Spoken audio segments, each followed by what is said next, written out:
కూడి వచ్చిన సోదరులకి ప్రభుత్వంలో ప్రత్యేకంగా చేస్తున్నాం. ఈ అమూల్యమైన కార్యక్రమాలు నడిపిస్తున్న రామేశ్వరం సంఘానికి పరిశుద్ధులకి వారు నడిపిస్తున్న దేవజనులకి ప్రత్యేకంగా వందనాలు తెలియజేస్తూ మనం ఈరోజు వేసికల్ గ్రంథాన్ని గురించి ఆలోచించేద్దాం. కారణం ఏంటంటే అది క్రమం. వేసికల్ గ్రంథం తర్వాత దానియేలు గ్రంథం చదవాలి. ఇర్మియా కాలంలో యెహెజ్కేలు కూడా పనిచేసినట్టుగా మనకి ఆధారాలు.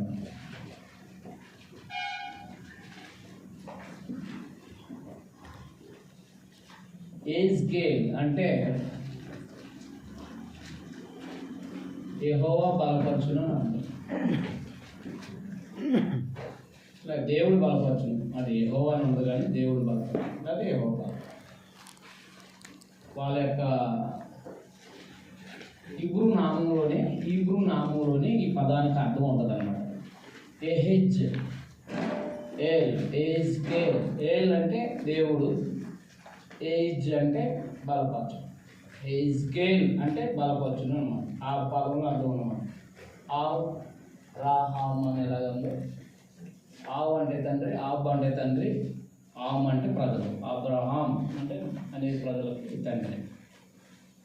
యెహెజ్కేలు చరణవాసుల మధ్య పనిచేసిన ప్రవక్త.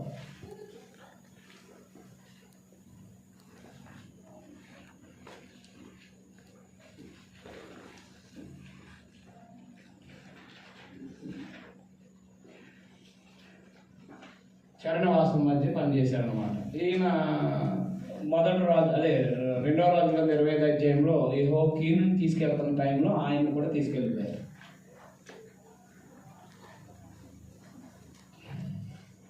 యెహోయాకీనుని తీసుకెళ్ళినప్పుడు అంటే రాజ సంబంధమైన మనుషులను తీసుకెళ్తున్నప్పుడు ఆయన కూడా వెళ్ళిపోయినట్టుగా మనం చూడవచ్చు. మొదటి వచ్చిన చూడండి ఒకసారి, మీకు అర్థం అవుతుంది. యెహెజ్కేలు గ్రంథం 1వ అధ్యాయం 1వ వచనం. ఇర్మియా యెరూషలేము నాశనాన్ని గురించి ప్రకటిస్తూ యెరూషలేములోనే ఉన్నాడు.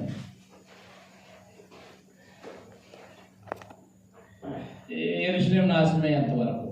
కానీ యెహెజ్కేలు మాత్రం చరణవాసుల మధ్య ఆయన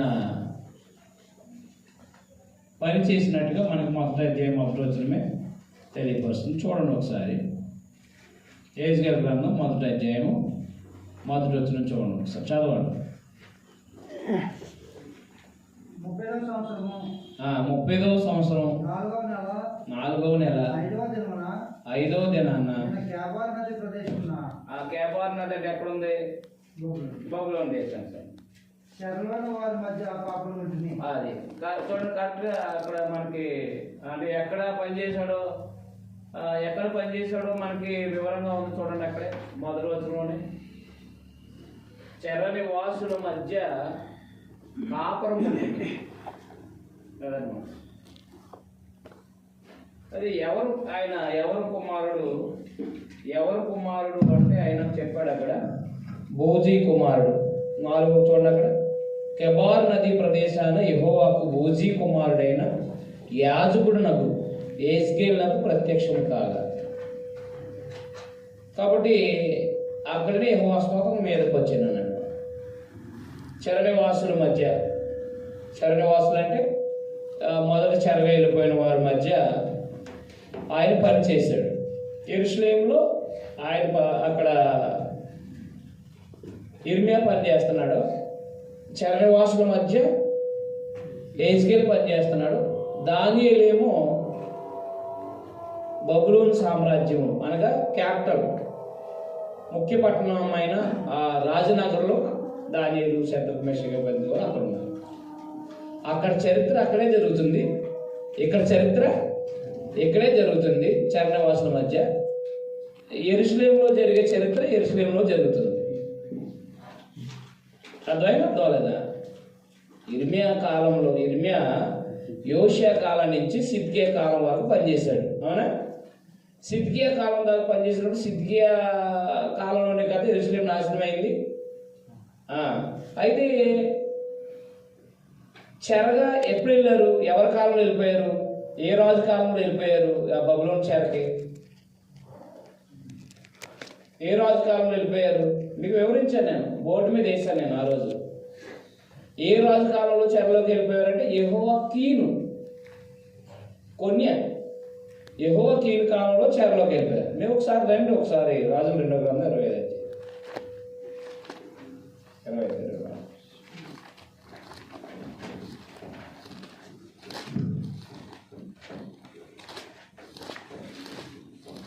యాజకుడు ప్రవక్త అనమాట. యాజకుడు ప్రవక్త,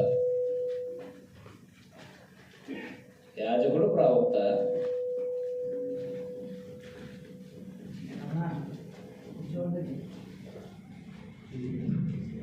రాజులు 2వ గ్రంథం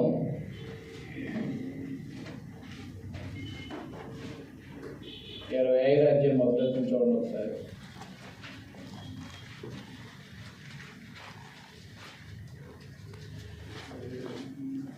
25 కాదు, 24 అనుకోవచ్చు. 24 అధ్యాయము 8వ వచనం.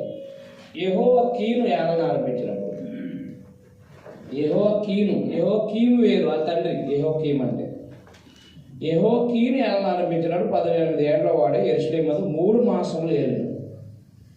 యెరూషలేము వాడైన ఎల్నాతాను కుమార్తెకు నెహుష్తా అతని తల్లి. అతని తండ్రి చేసిన దాని అందరి ప్రకారం యెహోవా దృష్టి చెడినట్టు నడిచాడు. ఆ కాలమందు బబులోను రాజు అయిన నెబుకద్నెజరు యొక్క సేవకులు యెరూషలేము మీదకి వచ్చి పట్టణాన్ని ముట్టడి వేశారు.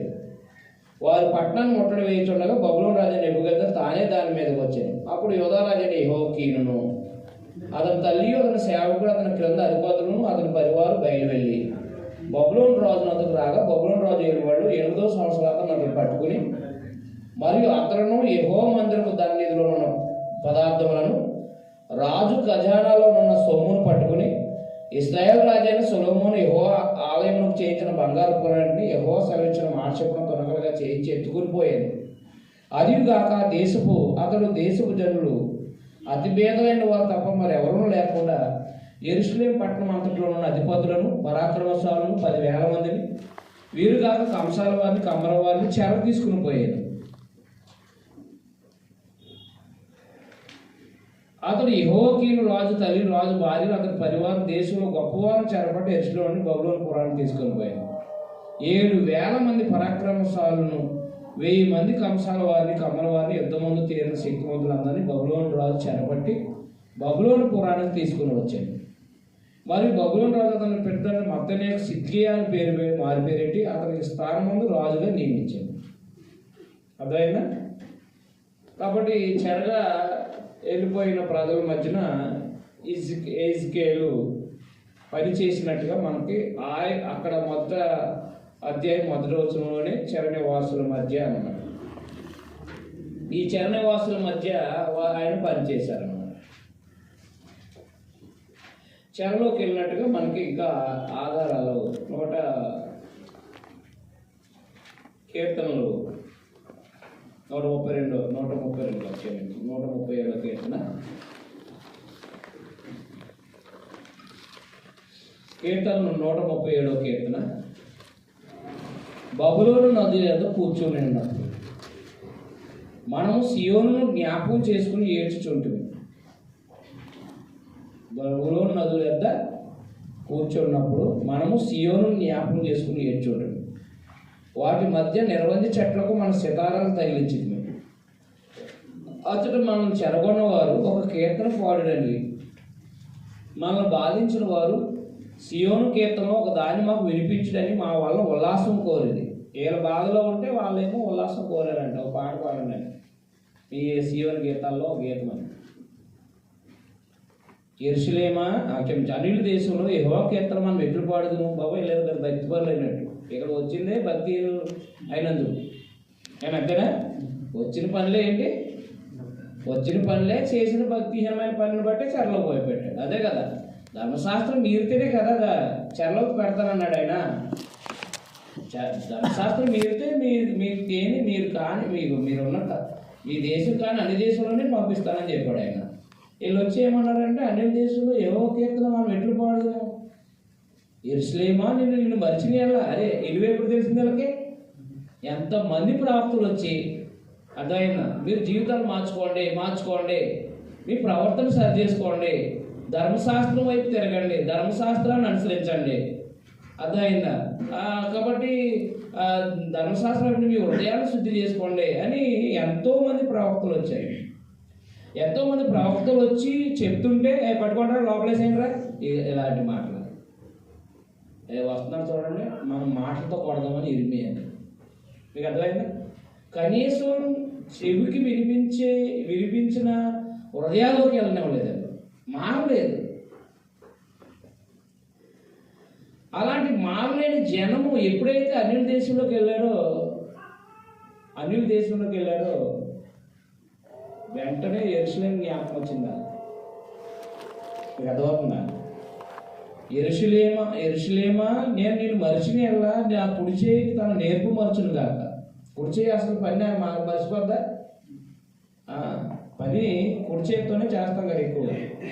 కాబట్టి యెరూషలేము మర్చిపోతే నా కుడి చేయి పనే మర్చిపోయినట్టండి.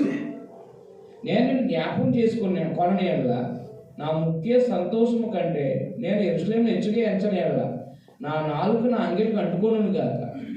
యెహోవా ఎదోము జనం చేసి జ్ఞాపకం చేసుకోను, యెరూషలేము పాడైన దినము జ్ఞాపకం తెచ్చుకోను. దాన్ని నాశనం చేయండి, సమూలధ్వంసం చేయడని వారు చాటరు కదా. వాడు చేయబడవు బబులోను కుమారి, నీవు మాకు చేసిన క్రియలు బట్టి నీకు ప్రతికారం చేయబడదని. నీ పసిపిల్లలను పట్టుకుని వారిని బండకేసి కొట్టువాడు అంటే అర్థం యుద్ధంలో పసిపిల్లలు ఏం చేస్తారు? బండకేసి కొట్టేస్తారు.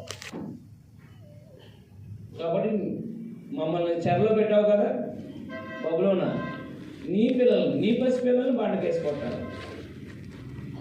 అలాగే చరణివాసుల మధ్య ఉన్న మనుషుల అనగా యూదా జనాంగం మధ్య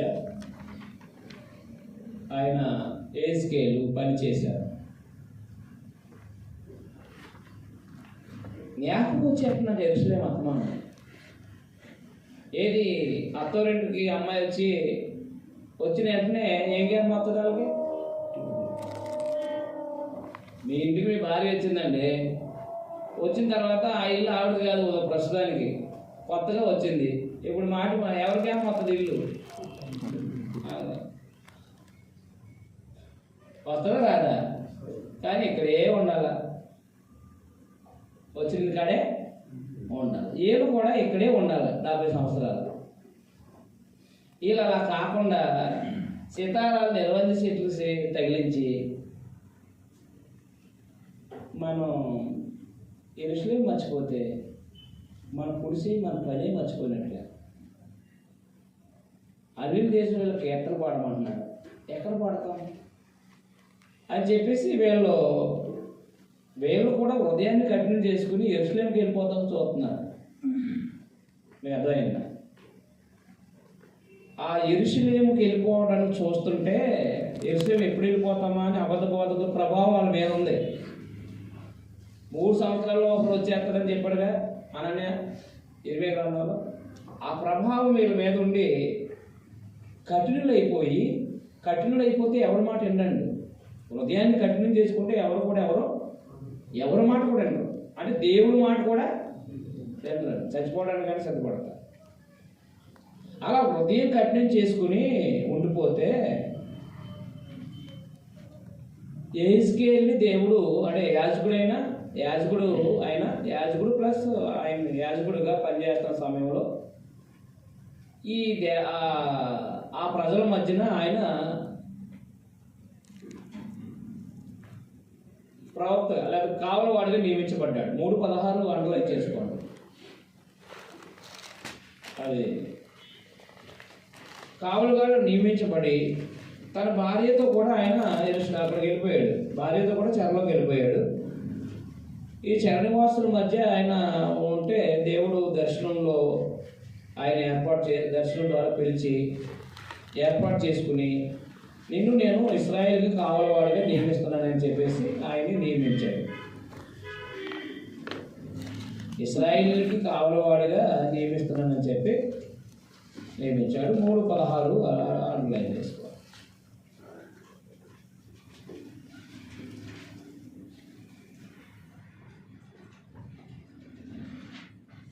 చూడండి ఒకసారి చదవండి, మీకు కూడా అర్థం. ఆ 7 దినములు జరిగిన తర్వాత యెహోవాకు నాకు ప్రత్యక్షమే ఇలా సెలవిచ్చాడు, నరపుత్రుడా, ఇశ్రాయేలుకు కావలుగా నేను నిన్ను నియమించున్నాను. కాబట్టి నువ్వు నా నోటి మాటను ఆలకించి నేను చెప్పిన దాన్ని బట్టి వారిని హెచ్చరిక చేయము. అవశ్యంగా నువ్వు మరణమవుదు అని నేను దుర్మార్గునికి ఆజ్ఞేయగా నువ్వు అతను హెచ్చరిక చేయక అతను జీవించినట్లు తన దుర్మార్గుని విడిచిపెట్టాలని వాడిని హెచ్చరిక చేయకుండా ఎలా ఆ దుర్మార్గుడు తను చేసిన దోషాన్ని బట్టి మరణమవును, కానీ అతని రక్తమును నిన్ను ఉత్తరవాదిగా ఎంచుతున్నాను. కాబట్టి ఇశ్రాయేలు కావలి వాడిగా నియమించి ఆయనకి ఆ ప్రజలకు ఏం చెప్పమన్నాడంటే, యెరూషలేము నాశనం అయిపోతుంది, కాబట్టి ఇక్కడ నివసించడానికి ఆలోచించేయండి అని చెప్పాడు అన్నమాట. ఏమేమో అన్యుల దేశంలో అదైందండి, ఎలా ఉండగలుగుతాం, ఎలా పాడగలుగుతాం, ఈ టైప్ ఆఫ్లో ఆలోచన చేస్తున్నాడు. ఆయన ఏం చెప్తున్నాడంటే, నియమించబడిన తర్వాత యెరూషలేము అనేది నాశనం చేయబడబోతుంది.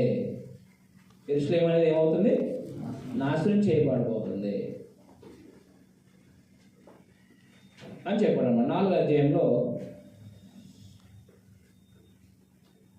మొదటి వచనం చూడండి. నరపుత్రుడా, పెంకు ఒకటి తీసుకుని వచ్చి నీ ముందర ఉంచుకొని యెరూషలేము పట్టణం రూపమును దాని మీద వ్రాయము. మరియు అది ముట్టడి వేయబడినట్లు దాని ఎదుట బురుజులు కట్టినట్లు దెబ్బ వేసినట్లు దాని చుట్టూ ఉన్న ప్రాకారమును కూడగొట్టు యంత్రములు ఉన్నట్లు వ్రాయము. మరియు ఇనుప రేపు ఒకటి తెచ్చి నీకు పట్టణం మధ్య ఇనుప గోడగా దాన్ని నిలబెట్టి నీ ముఖ దృష్టిని పట్టణం మీద ఉంచుకోవడము, పట్టణం ముట్టడి వేయబడినట్లుగా ఉండు. నీవు దాన్ని ముట్టడి వేయవాడుగా ఉండు, అది ఇశ్రాయేలుకు సూచనగా ఉన్నాను. కాబట్టి యెరూషలేము నాశనం చేయడానికి ఈ పట్టణం అనేది పట్టణానికి సంబంధించిన యంత్రాలు, పడగొట్టే యంత్రాలు అనేవి అన్నీ అక్కడ సిద్ధం చేసి ఉంచారు. అందువలన మీరు యెరూషలేము వైపు తిరగొద్దు, యెరూషలేము వైపుకి వెళ్ళొద్దు అనే ఒక సందేశాన్ని ఒక సాంకేతికమైన రూపంలో తెలియపరిచినట్టుగా మనం చూడవచ్చు. అంటే కొన్ని గుర్తుల రూపంలో దేవుడు వాళ్ళకి సందేశాన్ని వినిపించాడన్నమాట. అర్థమైందా? రెండవదిగా అన్యుల దేశంలో ఎలాగ పాడగలమన్నారు కదా, అన్యుల దేశంలో ఎలా పాడగలమన్నారు కదా, అవునా? అక్కడే దేవుడు వచ్చేసాడని చెప్పాడు 10వ అధ్యాయం. దేవుడు మన మధ్యకు వచ్చేసాడు, యెరూషలేములో లేడు అని 10వ అధ్యాయంలో ఆయన యొక్క దర్శన రూపాన్ని వివరించడం ద్వారా 10వ అధ్యాయం మొదటి రోజున చూడండి ఒకసారి. నేను చూస్తుండగా కెరూబులకు పైగా ఉన్న ఆకాశ మండలం వంటి దాంట్లో నీలకాంతమైన సింహాసనం వంటిది ఒకటి కాగుపడింది. అప్పుడు అవిసినారపడి ధరించుకున్న వారితో యెహోవా కెరూబు కింద ఉన్న చక్రముల మధ్య పోయి కెరూబుల మధ్యనున్న నిప్పులు చేతులను తీసుకుని పట్టణం మీద చెల్లమని సెలవేగా నేను చూచున్నంతలో అతను లోపలికి పోయాను. అతను లోపలికి పోగా కెరూబులు మందిరం కుడిబాకు నిలుచున్నాను, మరియు మేఘం లోపల ఆవరణం కమ్మి ఉన్నాను. యెహోవా మహిమ కెరూబుల పై నుండి ఆరోహణమై మందిర గడప దగ్గర నిలిచాను, మరియు మందిరం మేఘంతో నిండు ఆవరణము యెహోవా తేజ మహిమతో నిండింది. ఆయన దేవుడైన సర్వశక్తుడు పలుకున్నట్లుగా కెరూబులు రెక్కల చప్పుడు బయట ఆవరణకు వినబడింది. కెరూబుల మధ్య నుండి చక్రముల దగ్గర నుండి అగ్ని తీసుకోమని ఆయన అవిసినారమాట ధరించుకోమని ఆజ్ఞగా అతను లోపలికి పోయి చక్రాల దగ్గర నిలిచాను. కెరూబుల్లో ఒకడు కెరూబుల మధ్య ఉన్న అగ్ని వైపు చేయి చాపి నువ్వులు తీసి అవిసనారపట ధరించుకున్న వారి చేతిలో నుంచగా అతను అవి పట్టుకుని బయలుదేరాడు. అంతలో కెరూబులు రెక్కల కింద మానవ స్వరూపం ఒకటి కనబడింది. నేను చూస్తుండగా ఒక్కొక్క కెరూబు దగ్గర ఒక చక్రం చెప్పు 4 చక్రాలు కనబడింది. ఆ చక్రములు రక్తవర్ణపు చేయబడినట్లుండేవి. ఆ 4 చక్రములు ఏకరీతిగా నుండి ఒక్కొక్క చక్రమునకులోగా మరొక చక్రం కనబడింది. అవి జరుగుతుండగా 4 వైపులా జరుగుతున్నట్టు ఉండేది. వెనుకకు తిరుగుగా జరుగుతున్నాడు. తల ఏ తట్టు తిరుగునో అవి ఆ తట్టు దాని వెంట పోతున్నాడు, వెనుకకు తిరుగుతున్నాడు. ఆ 4 కెరూబులు యొక్క శరీరములను, వీపులను, చేతులను, రెక్కలను ఆ చక్రాల చుట్టూ కన్నులతో నిండి 4 చక్రములను నేను చూస్తుండగా ఆ చక్రానికి ఆజ్ఞయిపోయాను. కెరూబులు ఒక్కొక్క దానికి 4 ముఖములు ఉన్నట్టు, మొదటిది కెరూబు ముఖం, రెండవది మానవ ముఖం, మూడవది సింహ ముఖం, 4వది పక్షిరాజు ముఖం. ఈ కెరూబులు పైకెక్కారు. కెబారు నది దగ్గర నాకు కనబడిన జంతువు ఇదే అది అంటారు. ఎక్కడ కనబడిందంట? అవన్నీ మనం వివరించాం మామూలుగా. అవన్నీ దేవదూతలు అర్థమైనా ఓ ప్రత్యేకమైన రూపంలో కనిపించబడ్డాయి. దేవుడి సింహాసనము అనేది కెబారు నది దగ్గర వచ్చేసిందని చెప్పేసాడు. అదేంటి? యెరూషలేములో కదా ఉంటుంది. యెహోవా ఆలయం. యెహోవా సీయోను కోరుకున్నాడు కదా, అక్కడే ఉంటానని చెప్పాడు కదా. అక్కడే ఉంటాడు కాబట్టి మనం ఎప్పుడు యెరూషలేముకి వెళ్ళిపోదామని ఆలోచన లేదు. మీకు అర్థమైందా? అయితే యెహెజ్కేలుకి దేవుడు ఏం చూపించాడు? యెహెజ్కేలుకి ఏం చూపించాడు? దర్శనం ఎక్కడ చూపించాడు? ఎక్కడ దర్శనం చూపించాడు? కెబారు నది దగ్గర యెహోవా యొక్క సింహాసనం అనేది కెబారు నది దగ్గర ఉన్నదని చెప్పేశాడు.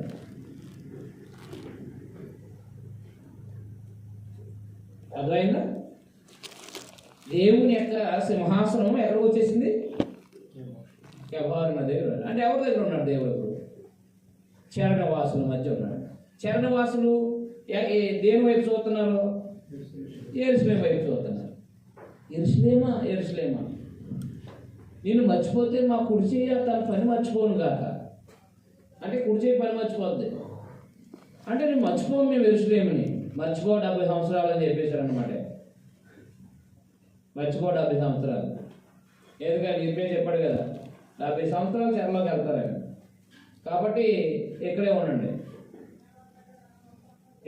అని చెప్పేశాడు. ఇక్కడే వచ్చేసాడు దేవుడు అని అన్నారు. యెరూషలేములోనే దేవుడు ఉంటాడు, దేవాలయం కానీ దేవుడు ఉంటాడని చెప్పేస్తే యెరూషలేము దేవాలయము రెండూ నాశనం అయిపోతాయని ప్రకటించాడు అనమాట. ఎవరికి? చరణవాసుల మధ్య. మీకు అర్థమైందా? చరణవాసుల మధ్యన ఉన్న యెహెజ్కేలు ఏం చేశాడంటే దేవాలయము యెరూషలేము నాశనం అయిపోతుంది. దానికి సూచనగా యెహెజ్కేలు యొక్క భార్య మరణం, నీ ప్రియమైన భార్య నేను తీసేస్తున్నాను, నా ప్రియమైన పట్టణాన్ని నాశనం చేసినట్టుగా నీ ప్రియమైన పట్టణాన్ని తీసేస్తున్నానని 24వ అధ్యాయం 15వ వచనంలో తెలియపరిచాడు. యెహెజ్కేలు గ్రంథం 24వ అధ్యాయం 15వ వచనం. మరియు యెహోవాకు నాకు ప్రత్యక్షమే ఇలా సెలవిచ్చాను, నరపుత్రుడా, నీ కన్నుడికి ఇప్పైన దాన్ని అతను నీకు ఒక్క దెబ్బతో తీసివేయబోతున్నాను. నువ్వు అంగలార్చవద్దు, ఏడవద్దు, కన్నీరెడవద్దు. మృతులకైనా విలాపం చేయుక నిశ్శబ్దంగా నిట్టూర్పు విడుము. నీ శిరోభూషణాలు ధరించుకుని పాదరక్షలు తొడుక్కునవద్దు. నీ పెదవులు మూసుకొనవద్దు, జనులు ఆహారం చెప్పవద్దు. ఉదయం ముందు జనులను నేను ప్రకటించింది, సాయంత్రంలో నా భార్య చనిపోగా ఆయన నాకు ఆజ్ఞాపించినట్లు మర్నాటి ఉదయంలో నేను చేసేది. నువ్వు చేసిన వాటి వల్ల మేము తెలుసుకోవలసిన సంగతి నువ్వు మాతో చెప్పవా అని జనులు నన్ను అడగగా నేను వార్త ఇట్లాంటిని, యెహోవాకు నాకు ప్రత్యక్షమే ఇలా సెలవిచ్చాను, ఇశ్రాయేలులకు నీవు ఇలాగ ప్రకటింపు, ప్రభువైన యెహోవా సెలవిచ్చింది ఏమనగా, మీకు అతిశయాస్పదముగాను మీ కన్నులకు ముచ్చటగా ఉన్న గాను మీ మనసులకు ఇష్టంగా ఉన్న నా పరిశుద్ధ స్థలము నేను చెరపబోతున్నాను. అది అంటలేదు. పరిశుద్ధ స్థలం అంటే దేవాలయం, యెరూషలేము. నా పరిశుద్ధ స్థలాన్ని నేను చెరపబోతున్నాను. మీరు వెనక విడిచిన మీ కుమార్తెలను అక్కడనే కట్టుకుని చేరకూడదు. ఇర్మియా ఏం చెప్పాడో కట్టుకుని చేతకోలుతారని యెహెజ్కేలు కూడా అదే సందేశం చెప్తున్నాడు. యెరూషలేము వైపు చూడకండి, అక్కడ కట్టుకుని చేత వస్తారు. యెరూషలేముకి వెళ్ళారంటే నా పరిశుద్ధ స్థలాన్ని నేను చెరపబోతున్నాను.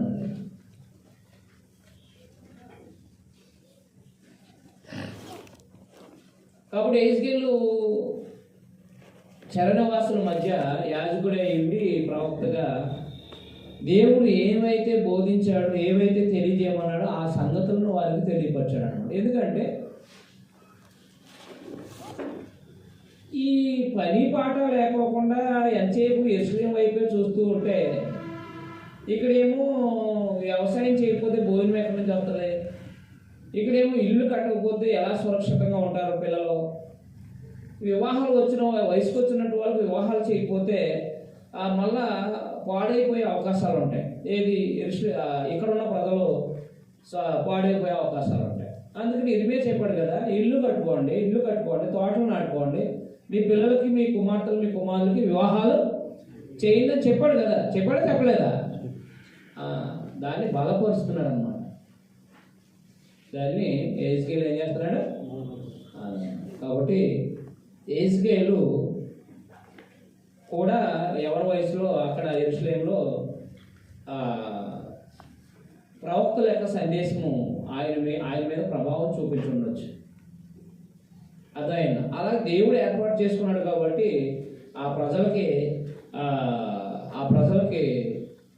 సందేశం చెప్పడానికి నియమించబడ్డాడు అనమాట.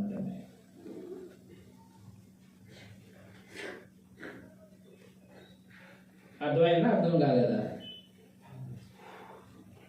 ఏ నెల రాకపోయినా మీకు వైర్లు తెగిపోయినట్టుగా కనెక్షన్ తెగిపోతాయి. అర్థం కాదు. నెంబర్ 1 పాయింట్ మీకు అర్థమైందా? నా అంక మీరు, మీ అంక నేను చూసుకోవడం తప్ప ఏమి ఉండదు. అంటే నేనేం మీకు అర్థమైనట్టుగా నేను చూస్తాను, మీరేమో నాకు అర్థమవునట్టుగా మీరు చూస్తారు. ఏం అర్థమైందా? ఇర్మియా గ్రంథానికి వచ్చారా రాలేదా? అందరూ అంటలేదు. వచ్చారా? మరి ఇర్మియా గ్రంథానికి వచ్చి ఎహెజ్కేలు గ్రంథం ఈజీయే కదా. సందేశం ఒకటే కదండి. సందేశం ఏంటి? యెరూషలేము తప్పకుండా, అంతే. అంతేనా? అయితే ప్రతి ప్రవక్త గ్రంథాల నుంచి ఒక పాఠం నేర్చుకోవచ్చు. చాలా పాఠాలు నేర్చుకోవచ్చు. అది మన జీవితం సరిపోదు. వీళ్ళు ఎంత దుర్మార్గులు అంటే చెప్తే వినరు. ఆల్రెడీ ప్రవక్తలు చెప్పి చెప్పి చెప్పి చెప్పి ఉన్నారా ఎక్కడ? యెరూషలేములో. మరలా ఇప్పుడు సమస్యలోకి వచ్చిన తర్వాత చెప్తే వింటారా? వినరు. కాబట్టి వినరు. నాయన నువ్వు డ్రామాలు వేసి చూపించిన ఆయన ఇలాగని చెప్పాడు అనమాట. ఏమేసి డ్రామా ఎత్తి చూస్తారు కదా. ఏంటి నీళ్ళేమో ఓ గ్లాసులు తాకోకుండా ఏదో చిన్న చెప్పు పెట్టుకుని అలా వేస్తున్నాడు. నాలుగు కూడా తడదు, ఆలోచింటారనమాట. ఏంటి ఎహెజ్కేలు ఏంటి ఎంత చెప్పతో తాగుతున్నావు, ఇది ఎలా అలా అది నోరు తడుపుతుందా అని అంటే యెరూషలేము గతి ఇలా ఉంటుందని అంటాడనమాట. అంతే. అర్థమైందా?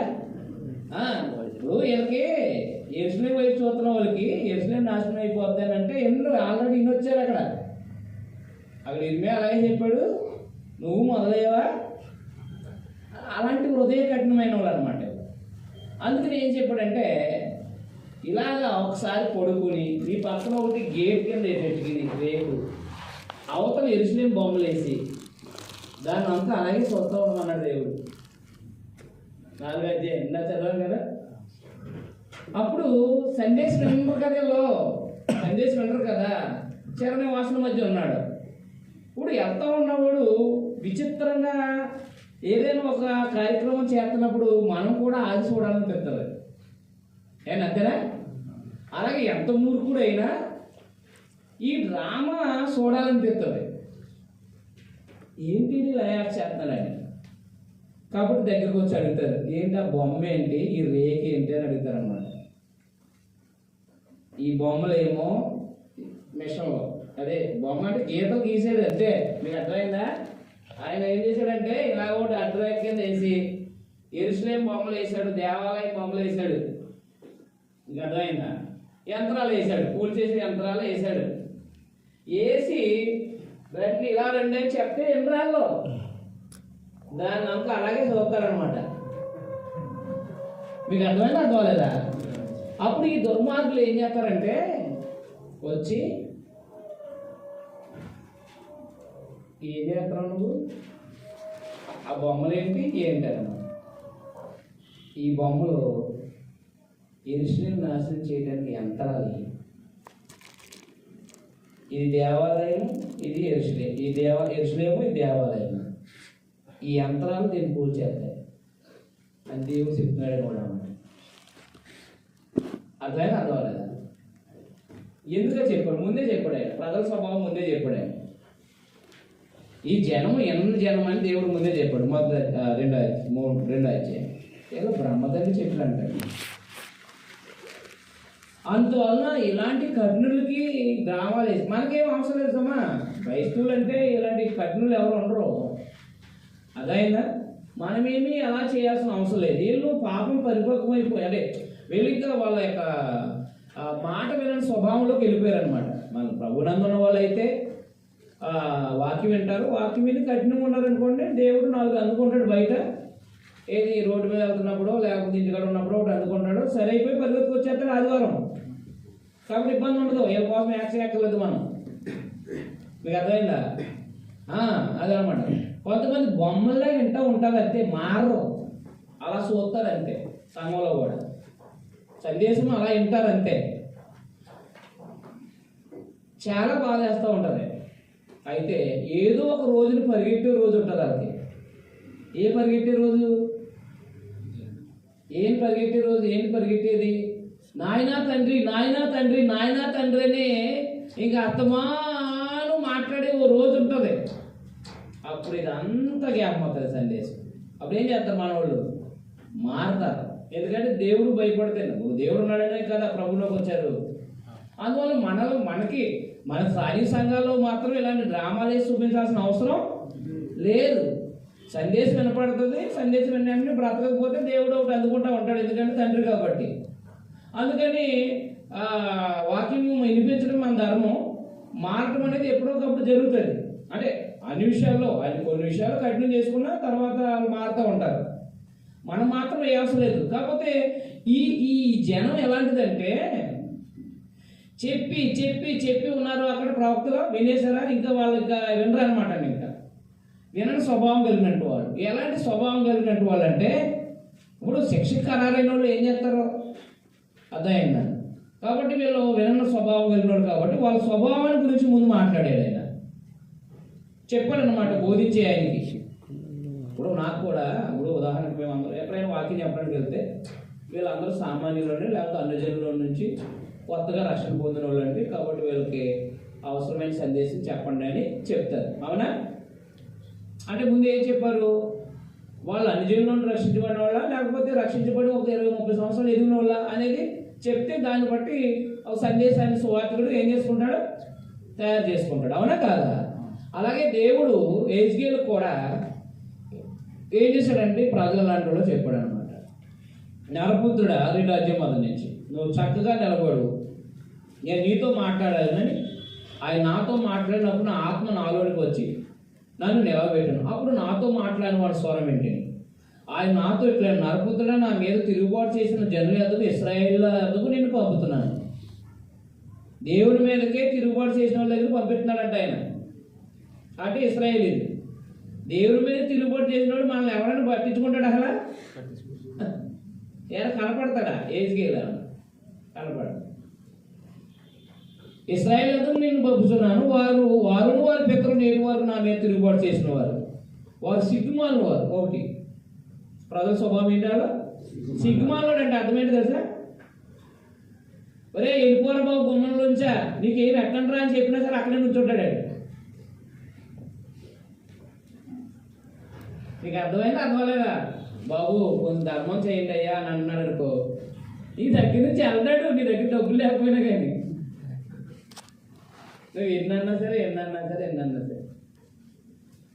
పౌరుషం అనేది ఉంటుంది మనిషిలో. ఉంటుందా ఉండదా? అది ఉన్న వల్లనే అప్పుడప్పుడు మన చూపిద్దాం. నేను రోషం కలిగిన అంటాడు చూడు దేవుడు. అలాగే మనం ఆయన స్వరూపమే కదా. పౌరుషం లేదేంట్రా అలాగా అత్తోరేట్లో కూర్చుని తింటావా? వెళ్ళి ఇంటికాడికి వెళ్ళి కష్టపడి పని చేసుకుని బతుకురా. పౌరుషం లేదేంట్రా అంటే ఎందుకు పౌరుషం? శుభ్రంగా వెళ్తున్నా తినేస్తుందా? సిగ్గు లేదంటారంటే సిగ్గు ఉండదంటే వాళ్ళు కుక్క మీద తిట్టినా, కోడి మీద తిట్టినా, ఆనే తిడుతున్నాడని వాళ్ళకి అర్థమవుతుంది. కానీ వెళ్దాం ఎందుకు? సిగ్గు లేనోడు పాపం వాళ్ళు అప్పటికి అంటారు. వాళ్ళు అనేస్తారు ఇంకా డైరెక్ట్గా కోడి మీద కుక్కల మీద పెట్టిన తర్వాత నెక్స్ట్ అంటారు సిగ్గు లేదా అని. అది సిగ్గుమాలోడు అంటే ఎన్నిసార్లు తిట్టినా ఏం చేస్తాడు? కదాడా అలాంటి వాడు అనమాట ఇశ్రాయేలు. వాళ్ళకి వాకింగ్ చెప్పమంటే మాటలా. అవునా కాదా? మనం 2 ప్రసంగాలు చేసి వచ్చేస్తాం మనం అయితే. వీళ్ళు మారేళ్ళ కఠినలు అని చెప్పేసి. కాబట్టి హెజ్కేల్ ఎంత సహనంతో పనిచేసాడో చూడండి ఒకసారి. ఇక అర్థమైంది అర్థమలేదా? సిగ్గుమానులు అంటాడు. ఎవరన్నా ఎంత చెప్పినా ఎనరేలు సిగ్గుమాలు. తర్వాత నెక్స్ట్ స్వభావం ఏంటి? అది కఠిన హృదయులు. కఠిన హృదయులు అంటే ఏంటి? హృదయం కఠినమైన వాళ్ళు అంటే హృదయం అంటే కఠిన హృదయులు అంటే ఏంటి? ఏడ్చినా కానీ స్పందన ఉండదు. అర్థమైనా అర్థం లేదా? ఏడ్చేసి దొల్లేసినా అది ఎదురుకుండా అతనికి ఏముండదు, కనీసం ఏమీ అనిపించదు అనమాట. అదనమాట, అది కఠినుడు అంటే. ఏడ్చి దొల్లేసినా సరే ఏం మాట్లాడే ఇంకా కనీసం మా జాలిగల్లో ఏం చేస్తాడు? అయ్యో ఏడు చేస్తానని చెప్పేసి వెంటనే సరే సరే నీకు కొనిస్తానులే అని చెప్తాడనమాట. నీ దగ్గర ఎంత ఏడు చేసినా ఇంకేం మాట్లాడాలి. ఇక హృదయం కఠినం చేసుకున్నాడు అన్నమాట. మీకు అర్థమైంది? హృదయం కఠినమైనటువంటి వాడికి ఎంత చెప్పినా ఏం చేయడు. ఇంకా హృదయం కఠినం అయిపోతే ఇంకేం చేయ ఇక విన్నారన్నమాట. చెవిటోడు ఎదురుకుంటే సరిపోతుందంటే ఇంకా ఈడికి నోరు లాగాలి కానీ ఆడేం మారడు. చాలామంది అంటారు కదా, ఓ బాబు నువ్వు ఎన్ని చేసినాడు మారరా బాబా, ఎందుకురా బాబా అంటారు. అవునా? అది కఠిన హృదయాలు అనేటి వాళ్ళు అక్కడక్కడ కనపడరా? రైట్. మనం ఉండకూడదు సుమారుగా, మనం ఉండకూడదు. తర్వాత చూడండి, రెండోది కఠిన స్వభావం. అలాంటి వాళ్ళ దగ్గర నేను పంపుతున్నాను. వారు తిరుగుబాటు చేయవారు కనుక. మూడో స్వభావం ఏంటి? అంతే, వినరు. అది తిరుగుబాటు చేస్తారనమాట. ఏంటి మాట్లాడుతున్నానండి అని చెప్పేసి కొడతా వస్తారు, తిరుగుబాటు చేస్తారు. కనుక వారు వినను వినకపోయినను, జాగ్రత్త పెట్టుకోండి అక్కడ, వారు వినను వినకపోయినను తమ మధ్య ప్రవక్త ఉన్నాడని వారు తెలుసుకున్నట్లు ప్రభువు యెహోవా ఇలా సెలవిస్తున్నాడని నువ్వు వారికి ప్రకటింపవాలి. నరపుత్రుడా, నువ్వు బ్రహ్మదండ్రుల చెట్లలోను మొండల తొక్కులో తిరుగుతున్నావు. అది అలంకార రీతిగా చెప్పాడు అన్నమాట. ఎవరైనా బ్రహ్మదండ్రులు చెట్లు, తర్వాత మొండల తొక్కులు. మొండల తొక్కులు అంటే నడిస్తే గుచ్చుకుపోతాయి. బ్రహ్మదండ్రుల చెట్లు అంటే 2 పక్కల ముళ్ళులు ఉంటాయి, ఏ పక్క పట్టుకున్నా బాధే. అలాంటి స్వభావం కలిగిన మనుషుల మధ్య నిన్ను పంపిస్తున్నాను, నేను కావలి వరకు పెట్టాను. ఆ దుర్మార్గులు హెచ్చరిక చేసినా మారకపోతే నీకు సంబంధం లేదు. కానీ నువ్వు మాత్రం హెచ్చరిక చేయాలి. హెచ్చరిక చేయకపోతే కనుక అతను నేను విషయంలో తీసుకుంటాను, అతని ఆత్మకి నేను ఉత్తరవాదిగా తీసుకుంటానని చెప్పేశాను. ప్రజలు ఎలాంటి వాళ్ళు చెప్పాడా లేదా? కాబట్టి మరి సందేశం వినడానికి మరి సందేశం వినడానికి వస్తారుగా.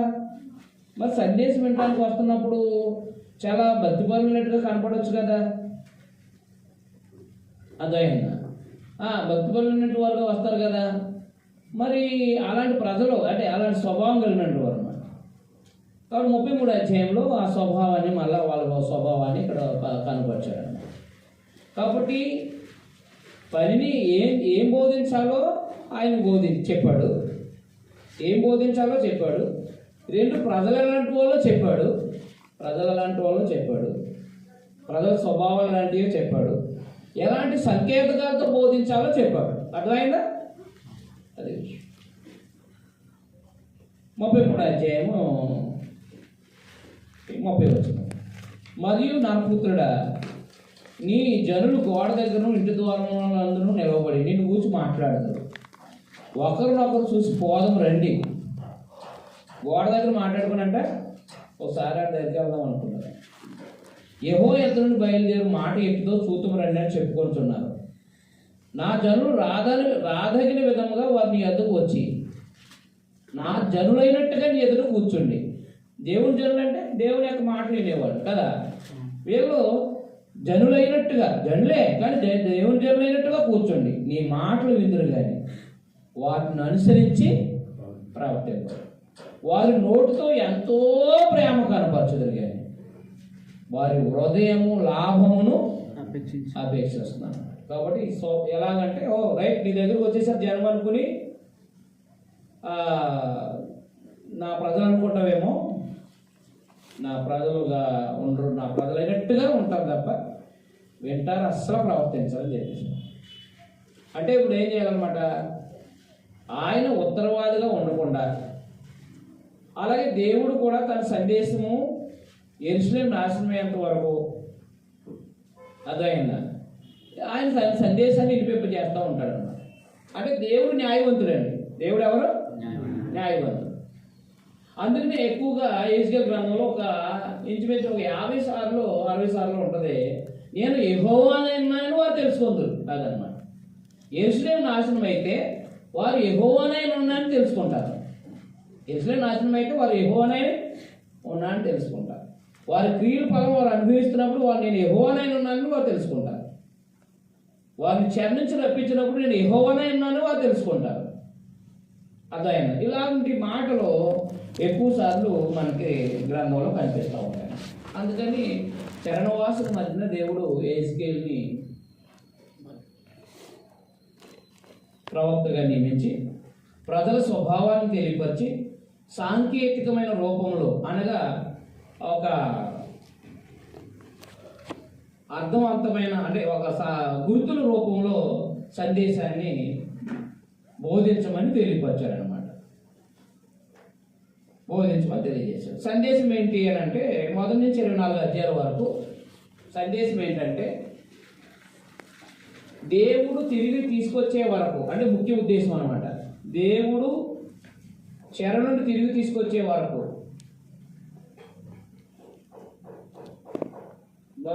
బబులోన్లోనే ఉండాలి, అంటే చెరలోనే ఉండాలంటే అక్కడే దేవుని ఎందుకు భయభక్తులుగా ఉండాలి. అదే ఆయన ముఖ్య ఉద్దేశం అన్నమాట.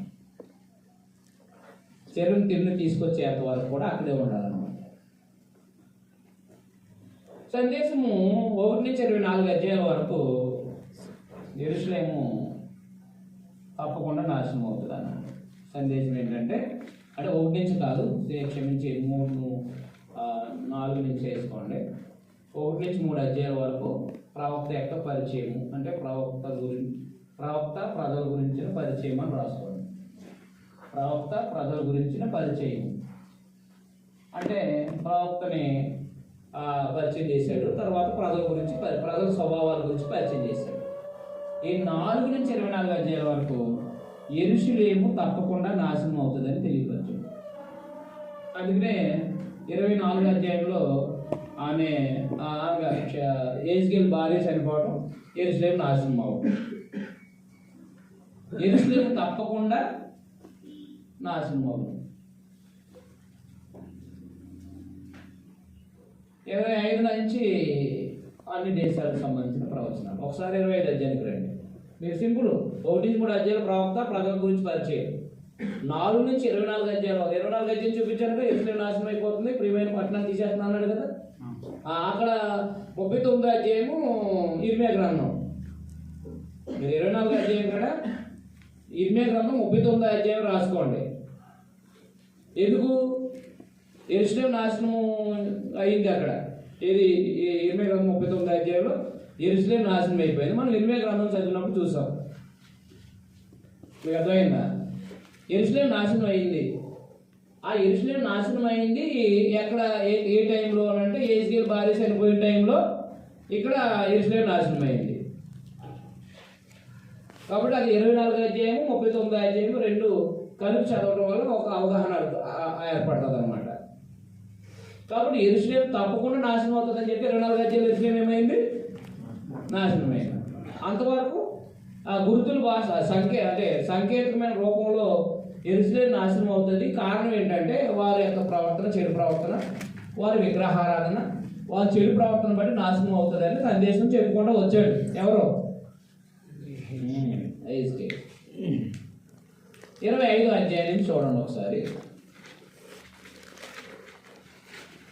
మరియు యెహోవాకు నాకు ప్రత్యక్షమే ఇలా సెలవిచ్చాను, నరపుత్రుడా, అమ్మోనీయుల తట్టు ముఖం తిప్పుకొని వారి గురించి ఈ మాట చెప్పు. 26వ అధ్యాయం 2వ యెరూషలేము నరపుత్రుల యెరూషలేము గురించి అన్నాడు. 27వ అధ్యాయము తూరు 2వ వచనం 27:2 తూరు 28:2 తూరు అంటే ఆ తూరు దేశము తూరు అధిపతి గురించి 2 విషయాలు అక్కడ. దేశము రాజు ఇద్దరు నాశనం అవుతారు. 29:2 ఐగుప్తు.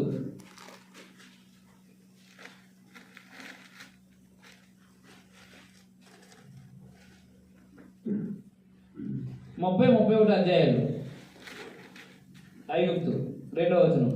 30 అధ్యాయము యెరూషలేముకు సంబంధించి, 31 అధ్యాయము 2వ వచనము ఐగుప్తు. అశ్షూరీయులు ఐగుప్తు అన్నాడు చూడండి అక్కడ. నువ్వు ఐగుప్తు రాజైన పూర్వం అంత సమూహం ఇట్లను అన్నాడు చూడండి 31. 32 కూడా 2వ వచనం కూడా ఐగుప్తే. నరపుత్రుడు ఐగుప్తు రాజు పరువును వచ్చి అని చెప్పాడు.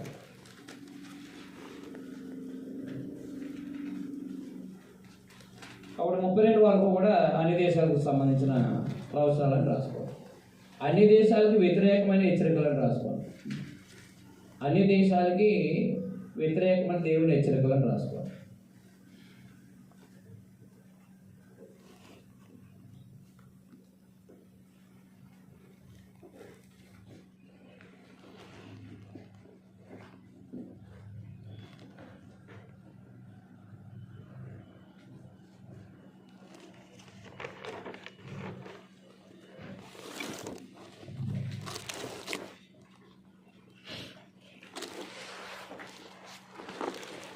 ముప్పై 33వ అధ్యాయము 21వ వచనం కూడా అండర్లైన్ చేసుకోండి. యెరూషలేము నాశనం అయిపోయిందని ఒక అతను వచ్చి చెప్పాడు. మనం చెరలోనికి వచ్చిన 12వ సంవత్సరం 10వ నెల 5వ దినాన ఒకడు యెరూషలేములో నుండి తప్పించు నా యొద్దకు వచ్చి పట్టణం కొల పెట్టబోని తెలియజేశాడు.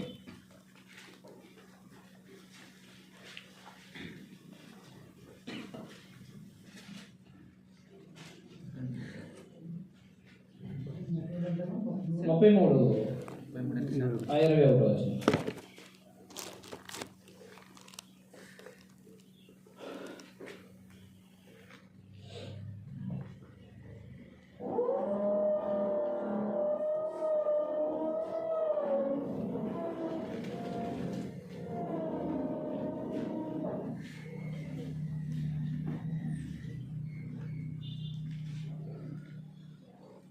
ఆ 34 నుంచి పునరుద్ధరణకు సంబంధించిన విషయాలు అన్నమాట. 34 నుంచి డైరెక్ట్ 46 అధ్యాయం వరకు కూడా పునరుద్ధరణకు సంబంధించిన విషయాలు. ఏంటి పునరుద్ధరణకు సంబంధించిన విషయాలు అంటే యెరూషలేము కట్టబడుతుంది. యెరూషలేము అంటే ఇశ్రాయేల్ మళ్ళీ తిరిగి వస్తారు చెర నుండి, దేవాలయం కట్టబడుతుంది, మెస్సియా వస్తాడనే పునరుద్ధరణకు సంబంధించిన ప్రవచనం అన్నమాట. ఉదాహరణకి మీకు అక్కడ కొన్ని విషయాలు చూపిస్తాను చూడండి. 34 అధ్యాయము 23వ వచనం. ప్రభువైన యేసుక్రీస్తు గురించిన ప్రవచనం.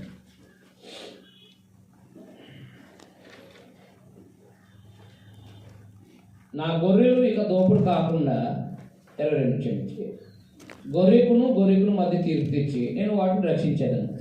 వాటిని మేపుటికై నేను నా సేవకుడైన దావీదును వాటి మీద కాపరిగా నియమించాను. ఎవరు? ప్రభువైన యేసుక్రీస్తు గారు.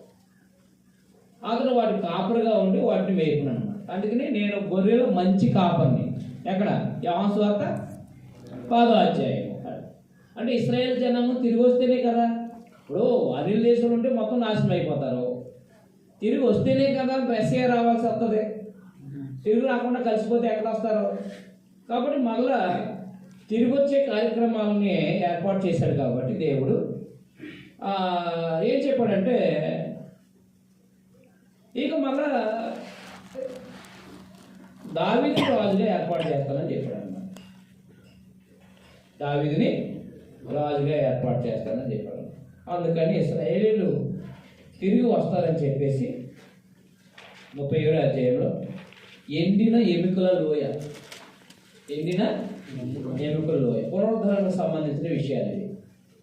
ఎండిన ఎముకల లోయ అంటే ఒకసారి చూడండి, మీకందరూ చాలాసార్లు ఇన్నుండే ఉంటారు. ఎండిన ఎముకల లోయలోకి తీసుకెళ్ళాడు దర్శనంలో. ఎవరిని? యేసుని తీసుకెళ్ళి ఈ బతకగలదు అంటే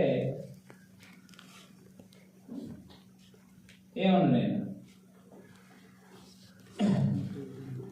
ఎండిపోయినవి అది కేవలం ఆయన నరపుతుడే ఎండిపోయిన ఎముకలు బ్రతకగలవా అని అన్నాడు. ఏవో అది నీకే తెలియదు అని అన్నాడు.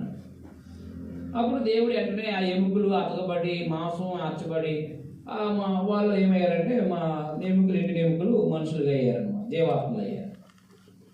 అయితే 10వ వచనం నుంచి మనం చదివితే సందేశం అన్నమాట. ఈ ఎండిన ఎముకలు ఏంటన్నమాట, ఆయన నాకు ఆజ్ఞాపించినట్లు నేను ప్రవచింపగా జీవాత్మ వారిలోకి వచ్చాను. వారు సజీవులు లేచి లెక్కింప సఖ్యంలాగి మహాసైన్యమై నిలిచింది.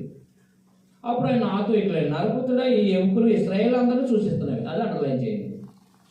ఆ దర్శనం అందరూ ఆ ఒక్క మాట అర్థమైతే సరిపోద్ది. ఎండిన ఎముకలు అంటే ఎవరన్నమాట? ఎండిన ఎముకలు ఎవరు? ఇశ్రాయేల్. మరి లేచి నిలబడటం అంటే సజీవులు అయినటువంటి అంటే అర్థమేంటి? తిరిగి చెర నుండి తిరిగి రావడం. వారు మన ఎముకలు వెళ్ళిపోయాను, మన ఆశ విఫలమైను, మనం నాశనం అయిపోతుందని అనుకుంటున్నారు. కాబట్టి ప్రవచనం ఎత్తి వార్త ఎట్లాను ప్రభువుకి యెహోవా సెలవిచ్చిందేమనగా, నా ప్రజలారా మీరున్న సమాధుల్లోనే తెరిచారు, సమాధుల్లోనే బయటకు రప్పించి ఇశ్రాయేల్ దేశంలోనూ తోడుకొని వచ్చాను. అది అనుభవించాను అంటే చెర నుండి తిరిగి రప్పించాను. అంటే ఎండిన ఎముకలు దేవాత్మగా మారటం, దేహము ఆత్మ రావటం అనేది, బ్రతికించబడడం అనేది ఏంటంటే చెర నుండి ఆశలలో విఫలమైపోయిన ఇశ్రాయేలీని దేవుడు మరలా యెరూషలేము నడిపించి మహాసైన్యంగా చేస్తారని తెలియపరచారు. అంటే సమాధుల నుంచి బయటకు రావడం అంటే ఏంటి? ఇక్కడ అలంకార రీతిగా చెప్పాడు. సమాధుల నుంచి బయటకు రావడం అంటే దేహాలు ఆత్మలు కలిపి రావడం కాదు. జస్ట్ బబులోను చెర నుండి యెరూషలేముకి వెళ్ళటమే సమాధుల నుంచి బయటకు రావడం. తర్వాత 37-34 వచనంలో తిరిగి సమకూర్చిన తర్వాత నా సేవకుడైన దావీదు వారికి రాజవును, వారందరికి కాపుడు ఒక్కడే ఉండను, వారు నా విధులు అనుసరించరు. ఇది ప్రభువైన యేసుక్రీస్తు వారికి వచ్చిన ప్రవచనం. 2 పునరుత్థానానికి సంబంధించిన విషయాలు మాట్లాడుతున్నాడు. ఒకటి ఇశ్రాయేలు బబులోను దేశం నుంచి పునరుద్ధరించబడ్డం. రెండవది వారు రాబోయే మెస్సియా వారి మీద రాజుగా ఉండబోతారనే విషయాల్ని మాట్లాడడం. ఈ దావీదు సంకేతం ఎవరంటే ప్రభువైన యేసుక్రీస్తు వారు. ఎందుకంటే దావీదు రాడు కదా.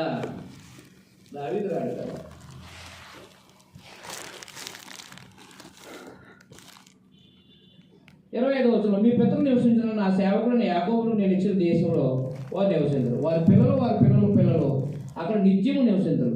నా సేవకుడైన దావీదు ఎల్లకాలం వారికి అధిపతి అయి ఉండును. అదనమాట అది ఎల్లకాలం అధిపతి, సూర్యుడు చంద్రునంత వరకు యేసు పరిపాలన కొనసాగుతుంది అనమాట. కాబట్టి 37వ అధ్యాయంలో 2 విషయాలు ఉన్నాయి. ఒకటి, ఇశ్రాయేలు భౌతిక సంబంధమైన ఇశ్రాయేలీలు ఏం చేయబడతారు? బబులోను చెర నుంచి యెరూషలేముకు వస్తారు. రెండవది, మెస్సియా నందు వారందరూ కూడా ఏలుబడిలో ఉంటారని చెప్పారు. ఆ తర్వాత 40వ అధ్యాయం నుంచి దేవాలయము అంటే యెరూషలేము దేవాలయం కట్టబడడం. 45 చూడండి, నేను చూడగా 4 దిశలు మందిర చుట్టూ ప్రాకారములను మరియు మనుషుల చేతులు 6 మూరల కొలకలు ఉండండి. అంతే.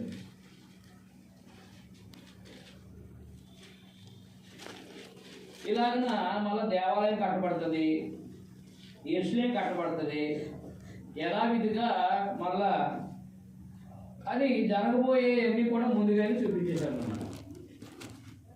సుమారుగా ఒక 50-60 సంవత్సరాల్లో నెరవేర్చబడిపోయేవన్నీ కూడా ఆయన దర్శనంలోకి ముందుగా చూపించేశారు అన్నమాట. అందుకని ఆయన దేవాలయం కట్టబడుతుంది, యెరూషలేము మళ్ళా పునరుద్ధరించబడుతుందని ఆయన తెలియపరచుకుంటూ వచ్చాడు. అదైనా చూడండి, అక్కడ చాలా చోట్ల మాట్లాడుకొని వస్తారు.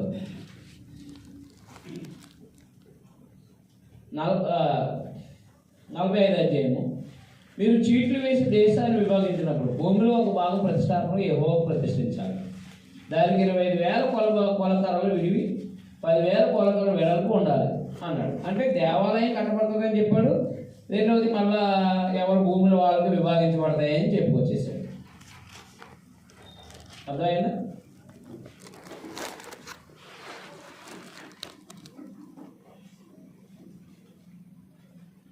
నలభై 48వ అధ్యాయం 1వ వచనంలో గోత్రముల పేర్లు ఇవి. దానిలకు ఒక భాగము, అది ఉత్తర దిక్కు. సరిహద్దు నుండి అమాతులకు ఓ మార్గము, ఎత్తులోని పోవు సరిహద్దు వరకు అసలైన అను దమస్కు. ఇవన్నీ కూడా సరిహద్దుల గురించి మాట్లాడాను. ఇలాగ రెండు విషయాలు చెప్పుకొచ్చాడు. ఏంటి అని అంటే, ఒకటేమో ఇశ్రాయేలు ఐగుప్తు నుంచి క్షమించి యోధా జనాంగము యెరూషలేం బబులోను నుండి తిరిగి రావటం, వారికి మళ్ళా మెస్సియా పరిపాలకుడిగా ఉండటం, దేవాలయం కట్టుబడటం, యెరూషలేం కట్టుబడటం. ఈ విషయాల్ని 40 నుంచి 48 అధ్యాయాల వరకు దర్శన రూపంలో వివరించాడు. దర్శనంలో వివరించాడు. అర్థమైందా? యెహెజ్కేలు గ్రంథం సందేశం ఏంటి? యెరూషలేం తప్పకుండా నాశనమైంది. 22వ అధ్యాయం.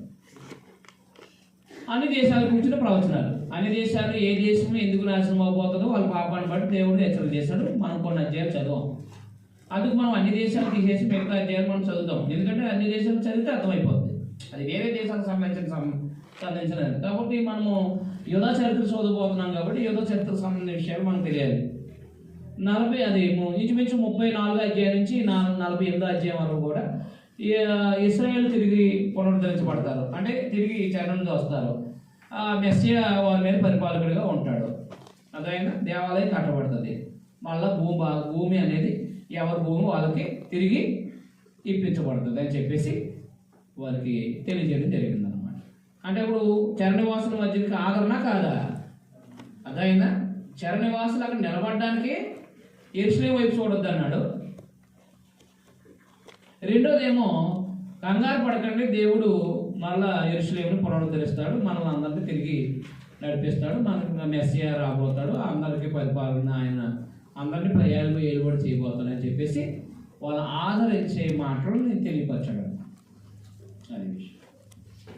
సందేశం అది చెరలో ఉండి చెరలో ఉండి దేవుని ఎందుకు భయభక్తులు కలిగి ఉన్నాడు. దేవుడు భవిష్యత్తులో మరలా మనల్ని బబులోను నుంచి విడిపించి మళ్ళా దేవాలయాన్ని నిర్మించి మళ్ళా ఈ భూభాగాల్ని యెరూషలేం కట్టించి భూభాగాలన్నీ మళ్ళీ ఎవరి సరిహద్దులు వాళ్ళకి ఇప్పెళ్తాడని చెప్పడం. అది ఎజ్రా, నెహెమ్యా, అంతేనా? ఆ చరిత్ర అంతా ఎక్కడ ఉంది? ఎజ్రా, నెహెమ్యా. తిరిగి వచ్చిన తర్వాత మందిరం కట్టడం, తిరిగి వచ్చిన తర్వాత యెరూషలేం గోడలు కట్టడం, తిరిగి వచ్చిన తర్వాత ఎజ్రా కాలంలో ఏంటి జెరుబ్బయలు ద్వారా యెరూషలేం దేవాలయం కట్టబడింది.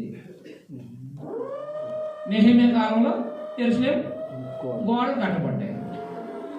అదే కాబట్టి ఇలా వరుస క్రమంలో మనం చదవడం ద్వారా సందేశం అనేది ఒక నేర్చుకోవాల్సిన పాఠాలు మనకు ఎన్నో ఉంటాయి.